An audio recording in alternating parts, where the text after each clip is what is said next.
DownHome Up Close is brought to you by Waxahachie ISD is a growing school district that embraces innovative curriculum and teaching methods while still honoring our traditions of excellence. Our academic programs and exceptional teachers and staff allow every student to excel on every campus, every day. Waxahachie ISD's fine arts, athletic, career and technical education, and other extracurricular programs are respected throughout the state for their long histories of success. We are proud to be a vital part of the city of Waxahachie as we work hard each day to educate the next generation of our city's leaders. We are Hatchie Forever. Roll Tribe. Hey, Ellis County, I'm Amy Troll, and I'm with EllisDownHome.com. And today I'm really excited to introduce you to Tommy Thomas. He is all the way in California, but it's a really cool story. I'm really excited to let him tell you his link to Ellis County and what he does out there in California. And so, Tommy, welcome. Thanks for being with us. Thank you, Amy. Thanks for having me. First of all, I want to say thanks a lot for having me. I really appreciate it. I know you guys have a lot you're talking to, so thanks for talking to me way out here in California. Of course. Yeah, it's good. It's good to be here. You know, Waxahachie specifically is a very, very important part of my life. It actually kind of goes Waxahachie. My roots in Waxahachie, Ellis County, go back even before I was born. My parents, Charles and Betty Thomas, they actually bought a hotel in Waxahachie, like way back in like 1970. It was originally called the Hillwinds Inn. For people who've been there for many, many years, I'm sure they would remember it. And I think it was renamed the Texas Hotel or something like that. They ended up selling it and moving on. But so my roots in Waxahachie go way back before I was ever born. And then I moved there in 1984 and spent 4 years, very, very pivotal years in my life growing up there. So I love Waxahachie. It's like my hometown. Awesome. Well, tell us a little bit about those pivotal years. Now, you are a Christian filmmaker, correct? Yes, ma'am. Yes, that's correct. So tell us how Ellis County shaped you and what, what happened here that was so special in your life and then eventually took you out there. Well, what's interesting is my dad was a school teacher in public schools, and I had gone to a few different public schools before moving to Waxahachie in 1984. And what's interesting is that my mother's a really strong Christian. She's still with us. She's 87. She's been battling cancer for I don't know how long now, but I guess she's got sort of a weaker case of it because she's still with us. And so thank God. But she's a really strong Christian, and she wanted my brother and Alan and myself to go to a Christian school. And so when we were going to move to Waxahachie in 84, she said, well, I want you to go to Waxahachie Christian Academy, which is Waxahachie Christian Academy. It's out there on Highway 287 and Ovilla Road. It's no longer Waxahachie Christian Academy. I think you and I talked about that the other day, but it was at the time it was Waxahachie Christian Academy, and it was 287 Ovilla Road. They have the dome buildings out there. And is that building still there? The building itself? I think I don't know if the domes are still there, but but there's a school there now. Cool. Right there on the corner. Oh, very cool. Very cool. So yeah, so I my parents insisted that we go to a Christian school. So it was really, really cool because right at that time in my life, I mean, I was just like 11 years old and just sort of being immersed in a Christian atmosphere with education from the beginning of the day, where we would go and we would assemble every morning and sing, Christian songs, really strong Christian leaders. I don't know if the McKinneys are still in Ellis County or Waxahachie, but Kay McKinney was my teacher in elementary school. They call it Glory Land there at Waxahachie Christian Academy. And so she was also like the drama teacher. And so I was exposed to a really strong Christian environment, like all day long. And it was really the polar opposite of what I had been exposed to with public schools. Everyone was nice to everybody and all that. But when I started going there, what's interesting is, just briefly, I was very, very overweight. I was obese as a kid. And before going to Waxahachie, we'd moved around a lot. We bumped around a great deal. And so I think the inconsistency of the environment, I just, got a little overweight. so moved to Waxahachie, and the Christian school really helped. We made some good friends there. I'm still friends with a lot of those people today through social media. I'm still friends with them. And going there, I was, because it was a small school. I think there was like 100 students in the entire school there at Waxahachie Christian Academy, K through 12. And so, if we were called on to participate in something, we would have the opportunity to do like lead role stuff. So I was asked to be the lead in a play that they were doing called Daniel and the Lion's Den. And so I had an opportunity to be in a Christian play, and that really shaped me. I was able to, after the first year, because of the Christian environment there at Waxahachie Christian Academy in particular, I really owe it to God. I was able to really get focused, and my brother Alan had lost like a lot of his weight, and he encouraged me to really get into bodybuilding, and he helped me lose a lot of my weight, and we started lifting weights. And because of the friends we made there, it really helped turn my life around. And also, Waxahachie Christian Academy was sort of the first world of Christian drama that I was exposed to, where I was actually allowed to participate. It not just allowed to participate, but actually in a leadership role. So that really helped encourage my gifts as a Christian would-be filmmaker at that time. And I also got into shape. So I could also share that during that time, Amy, of going to Waxahachie Christian Academy, Rocky IV came out. And what's interesting, what's timely is Sylvester Stallone just this last week recut Rocky IV, and he did a director's cut, and they had a big Fathom event. I don't know if you might have heard about it, but it had a huge Fathom event, and it just came out. We went and saw it. I took my daughter to see it at the movie theater up here, and they just recut Rocky IV, but that movie really shaped my life. And it's like, when he wrote, directed, and starred in Rocky IV, it's like, that's what I want to do. And I saw it when I was 13, opening weekend when it came out. And I've been a lifelong fan of his. So one of my goals was to always get to meet him. And so recently, a few years ago, I had the opportunity to meet him in person, actually in Beverly Hills.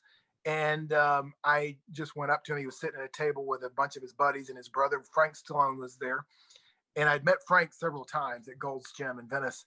But Sylvester Stallone was like the hero, the guy I wanted to emulate the most. And so I had a chance to go up and talk to him. And I shared with him that Rocky IV specifically changed my life. And I said, can we take some photos together? So he got up, and not only did he take a picture with me, but then he actually told his brother offered to take the pictures. He said, Frank, let's move over here. The lighting's better. So he actually directed our little photo shoot. It was really, really cool. It was like an incredible dream. So, but that all kind of goes back to the Waxahachie time in my life, and from there, I decided I was going to be a filmmaker, and that's what I've done. So tell us a little bit about some of the other people in Hollywood that maybe you've met or connections that you've had, and just how that's been a part of your journey. Well, so that's a great question, Amy. I came out so I went to Waxahachie Christian Academy for a number of years. I ended up moving to DeSoto, which is in town next over, and I went to high school in DeSoto. But we would always come back to Waxahachie to visit friends, or just, Waxahachie was part of our life. We drive down Ovilla Road, and, it's just been a big part of my life. And so wanted to go to Hollywood when I grew up. And so I set about making that happen. When I turned 18, I decided I want to be a professional actor. Real quick story on that. I won't bore you with the details, but at 18, I said, I want to be a professional actor. And I was told I was going to acting classes, and I was told to get like a list of the Screen Actors Guild agents. So, because I've gone to like a number of these modeling places, and they say, well, you got to, like rip-off places, right? I'd already been down that road where they try to take your money, put your picture in a book, and promise you fame. So I already been down that road. So I got a list of the Screen Actors Guild agents, and I called one of them in particular, and Peggy Taylor. She'd been around Dallas for a long time. She's a veteran talent agent, super nice lady, but just very, very matter of fact. And Peggy Taylor's like, I went by Tom Thomas at the time. I'm like, this is Tom Thomas. I was going to see if you could talk to me about representing me. She goes, oh, and she was very nice. She goes, well, what you have to have, son, is you have to have a Screen Actors Guild card. She goes, if you want to be a professional actor, you have to have a Screen Actors Guild card to get an agent. And I'm like, I didn't have a Screen Actors Guild card. I need an agent to get a job so I can get a card. So I'm like, okay, well, I don't have a Screen Actors Guild card. And she goes, well, you call me back when you get one and then we'll talk. So long story short, I ended up getting an agent anyway. And when I was 18, I went on auditions. Fortunately, I was fortunate, but my second audition was for a national Domino's pizza commercial. And my agent at the time, TJ Jones, who's still there in the Metroplex, I think she's in Grand Prairie, Texas. She's a super nice lady. We're still friends, TJ Jones.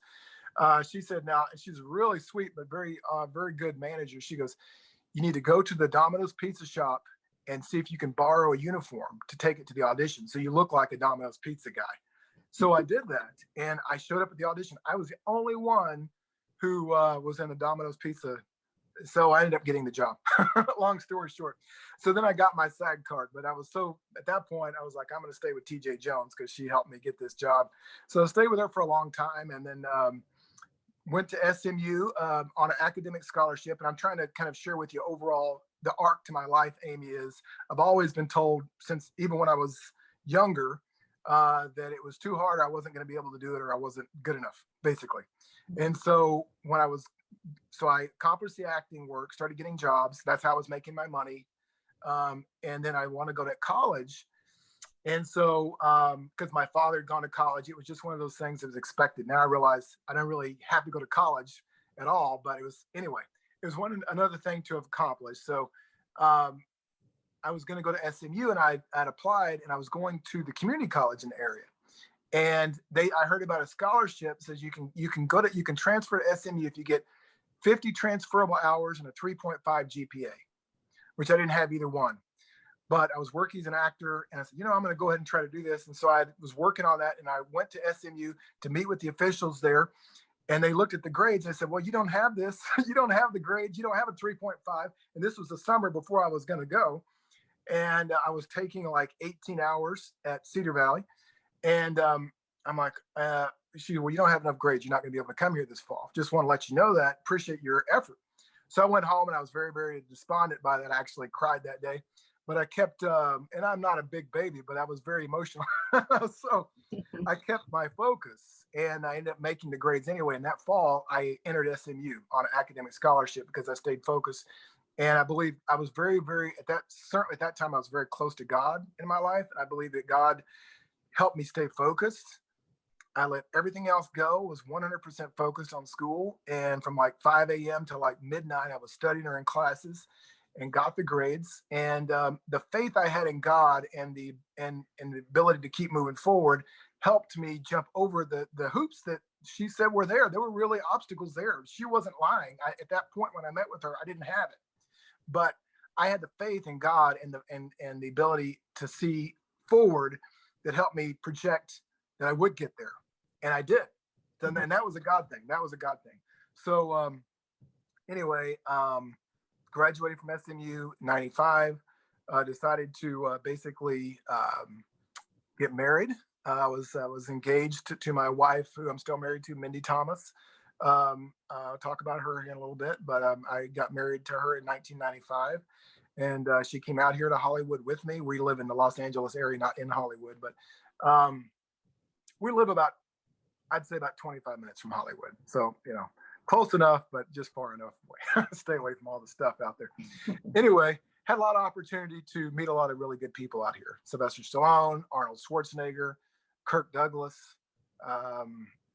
And I've had the opportunity to, my movie, One More Round, that I just recently did. My most recent movie, I should say, is One More Round. Stars Kevin Sorbo, who was Hercules on television for a number of years. And he's also a big time Christian filmmaker himself.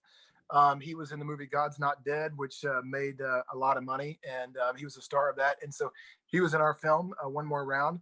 And just to share with you, you're the first to know this publicly, but we just signed a distribution deal. Sony Pictures Entertainment owns a large percentage of a company called Chicken Soup for the Soul Entertainment. They're a big publishing company, entertainment company. So we just signed a distribution deal with them to re-release One More Round through their streaming platform, Crackle, which comes out next month. So I'm very excited about that. So just in time. So yes, dreams do come true, Amy. occasionally. Well, that leads me to my next question. For all the young people, that find themselves, exactly where you were as a young teenager in Ellis County, and just trying to find your way and figure out who you were and what God was leading you to. What would you say to them if they are, um, you know, just generally having dreams of their own, but even specifically for film, what would be, I feel like sometimes, we look at Hollywood and we see all the things and it just seems so unattainable, and it seems like it's too big to be true, too good to be true, too big to accomplish. And so I'd love to know your thoughts on, what you could say to the next generation coming up about their dreams and trying to find those. Well, I would say that, first of all, Waxahachie and Ellis County in general, is a wonderful place to grow up. I mean, I don't think there's any better place. You could probably vouch for that as well. You live there obviously longer than me. But I would say, out of all the places I've ever been, Ellis County, Waxahachie is a wonderful place to grow up. There's space there to dream. There's openness, there's open land to go walking and just, focus on your vision, focus on your dream, and just sort of commit yourself to God and commit yourself to your dream. And so I would say, to the young people growing up, if you have a dream, give it to God and put God first. Let all these other things go, whether it's, drugs, alcohol, whatever it is. And keep God first, and I've learned that. I've had, I've gone through difficult times since then, Amy. I've gone through difficult times, and coming back to God and staying with God is really the only way, in my opinion, and so commit your plans to God, and He will direct your path. And that's what I would say to those people, and those young people. And the great thing about today is Amy, is you can make a movie on an iPhone. When I was growing up, we had the camcorders were very popular, right? The big old giant camcorders you put on your shoulder. But now you can make and there's obviously people who are doing it, and they're making entire 90-minute movies on iPhones. So now you don't have to have any kind of a budget really at all to go out and start practicing. So really, there's no excuse for anyone who has a dream to make movies, particularly. To go out there and start shooting with the iPhone, getting friends together from their church. That's what we did. When I was growing up in Waxahachie, we had friends from Waxahachie Christian Academy that we would invite over, and I would write the story. My brother Alan's 3 years older than me. He went to Waxahachie Christian Academy as well. He went on to Baylor University. I'll plug him for a second. He went on to Baylor University. He's now a doctor of chemistry. And he's a professor at the University of Nebraska. So he's a very, very smart guy, and everyone knew he would be very successful in his life, and he is.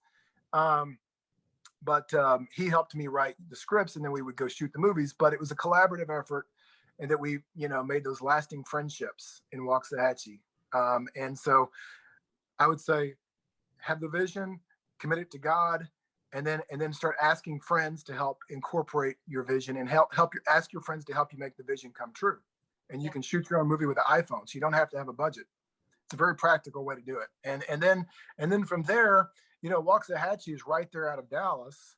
So Ellis County is. And so all kinds of resources, to connect with people in the industry there in Dallas, all kinds of wonderful talent agents in Dallas that can connect you. And, you can make movies anywhere. You don't have to be in LA. I just happen to, I could live anywhere I want. Thank God for that. But I just happen to like the climate here. That's part of it for me personally. Everyone's different. I like the climate here better, personally. And I like the mountains and the ocean. But yeah. Waxahachie is you can shoot movies in Waxahachie. And Linda McAllister is a talent agent out there in Ellis County. And she represented my wife, Mindy, for a period of time, and got my wife a lot of work as an actress. And she's a wonderful agent. If anyone is looking for a good agent, I can recommend Linda McAllister. She didn't ask me to say that, but just, I'm sure she's appreciative. Yeah. So anyway, those are a few things I would suggest to young people. But just, make it happen, commit it to God, and then ask your friends to get involved, and you'd be surprised what'll happen. Yeah, great. Well, so other than this new Sony signing that you've just done, what other things are you working on? Are you still doing bodybuilding?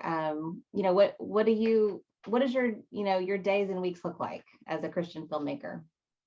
Well, so thanks for asking.